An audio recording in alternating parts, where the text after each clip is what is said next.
मैं समाज के लोगों के बीच जाता हूँ, सब लोगों को जब मिलकर के आता हूँ, लोगों से मिलता हूँ, उनके हालात देखकर, तो वहाँ पर मुझे ये समझ आता है वो स्टेज पर भाषण देते हैं, उन लोगों के साथ कभी भी खड़े रह सकते हैं।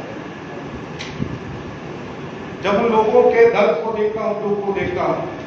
अगर आप भी चाहते हैं RTI India news Bahujan Samaj की आवाज़ ऐसे ही उठाता रहे, आपकी आवाज़ सरकार के कानों तक पहुंचाए, जो खबरें आपकी सरकार तक नहीं पहुंच रही, जो मुद्दे नहीं पहुंच रहे, उन मुद्दों को सरकार तक पहुंचाए, तो आरटीआई इंडिया न्यूज़ का आर्थिक सहयोग करें। हर महीने 50 रुपये दे करके आरटीआई इंडिया न्यूज़ को बंद होने से बचाएं, ताकि आरटीआई इंडिया न्यूज़ आपकी आवाज़ बना रहे। उन लोगों के बीच में जाता हूँ, वो बातें जब सुनाते हैं, जो अपनी बातें बताते हैं, अपना दर्द बताते हैं, वो दर्द मैं आप सबके साथ शेयर करता हूँ। कमेंट बॉक्स में आप लोगों का प्यार उन लोगों को मिलता है, उनका हौसला अफजाई होती है, और हम लोगों का काम करने का और खबर आप तक पहुंचाने की हौसला अफजाई होती है। जब हम उन लोगों में जाते हैं, पिछले दिनों में ये 2 दिन पहले SC एट्रोसिटी एक्ट नजर आया मीरा साहब, उससे पहले पूनीचक में एक परिवार का घर जला दिया गया।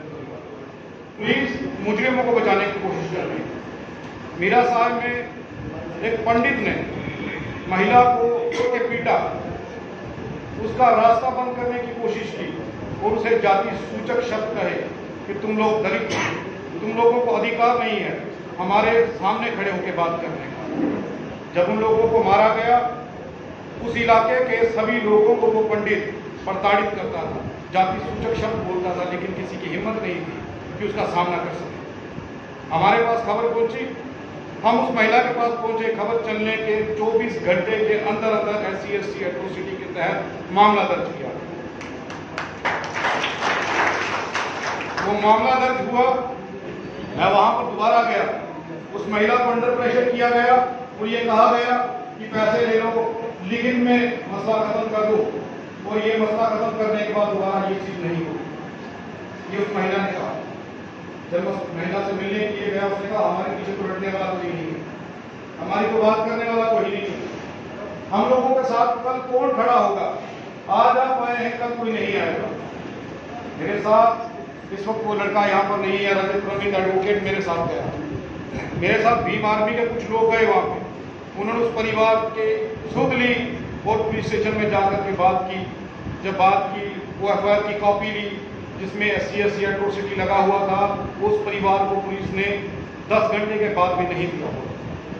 आप अंदाजा लगाइए कि अभी तक भी ये कोशिश की जा रही थी कि उस मामले को दबाया जाए, उस लेडीज को किसी तरीके से खरीद लिया जाए, और खरीदने के बाद उन लोगों पर ये इल्जाम लगाया जाए ये तो दलित हैं, ये बिक जाते हैं। हमेशा ये बातें होती हैं। लोग कहते हैं कि ये SC एट्रोसिटी एक्ट का नाजायज फायदा उठाते हैं। रात के 12:30 बज चुके थे, FIR लॉन्च नहीं हुई। मैंने रात को 2:30 बजे खबर चलाई और सारे घटनाक्रम को उस खबर में ऐड किया, उस समाज में वो खबर को पहुंचाया। पुलिस प्रशासन के लोग उसी वक्त सतर्क हुए और उस पंडित को लाकर के जेल में डाला। अब मामला ये था कि आरटीआई इंडिया न्यूज ने तो अपना काम कर दिया, लेकिन समाज ने क्या करना था, समाज की क्या जिम्मेवारियां थी, ये मेरे कहने की और बताने की जरूरत नहीं है।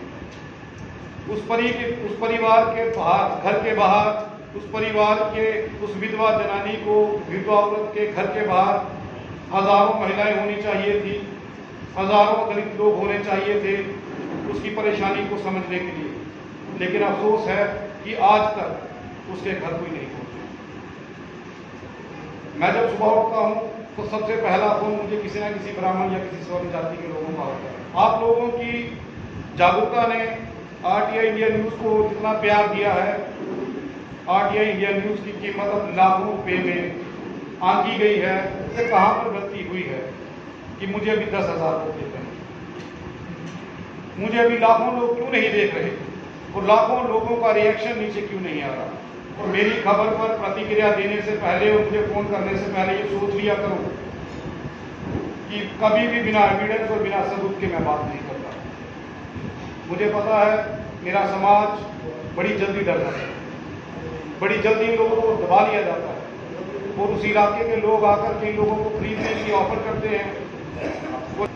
अब आप ये समझ लीजिए कि कटरा के अंदर जिस बच्ची का होटल के अंदर मौत हुई है, 1 महीने से ज्यादा हो गया, पुलिस प्रशासन उस परिवार की बात सुनने के लिए राजी नहीं।